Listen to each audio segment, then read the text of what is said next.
Zagreb Ivica Todoric will no longer be living in his sprawling 16th-century castle overlooking Croatia's capital, flying in his private helicopter to his luxurious coastal villa, or taking his yacht for a trip in the Adriatic. Croatia's most wanted fugitive, known locally as the Boss, surrendered to London police this month amid accusations that he mismanaged his food and retail multinational and embezzled millions, leading it into a bankruptcy so massive that it's now an issue of national concern for several southeastern European countries.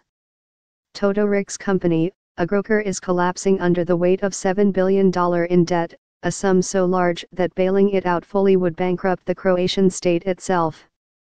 But letting the company go under would threaten 60,000 employees and thousands more jobs through a supply chain that includes farmers across the region. Meanwhile, the main creditors, Russian banks, are on the war path to extract whatever value they can. Croatia faces an economic and financial tsunami that is beyond imagination, Prime Minister Andrej Plenković said during a recent parliamentary debate over the government's handling of the crisis, and calls for his resignation. The story of Todoric, 66, and Agroker, which accounts for 15% of Croatia's GDP, has exposed crony capitalism, shady privatization in the former communist country, and close connections between politics and business in the Balkans, which is still recovering from the bloody breakup of the former Yugoslav Federation in the 1990s. _____it starts with flowers.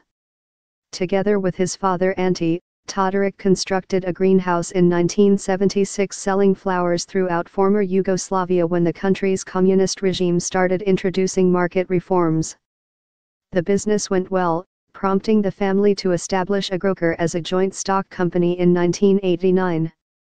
Like many Croatian businessmen with good political connections, Todoric took advantage of the war years in the 1990s to take part in the large-scale privatization process of the state-run companies, which were sold for cheap through shady and irregular deals. With good connections to the ruling elite, Todoric in 1993 bought several companies, including supermarkets belonging to the biggest retailer in the capital.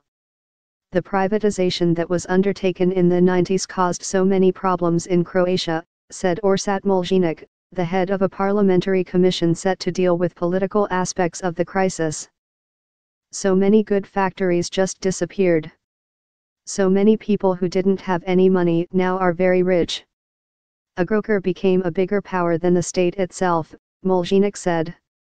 Running the company with his two sons and daughter, Todoric kept expanding aggressively, buying everything from agricultural land to water bottling firms, meat processing farms to ice cream making companies and newspaper stands. Agroker also expanded outside Croatia, with assets in neighboring Serbia, Bosnia, and other former Yugoslav republics.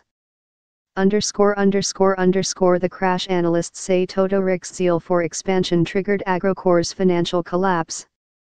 In 2014, Todoric bought 53% of struggling Slovenian retailer Mercator for €550 million, using loans from Russian state-owned bank SBE Bank that carried a high interest rate.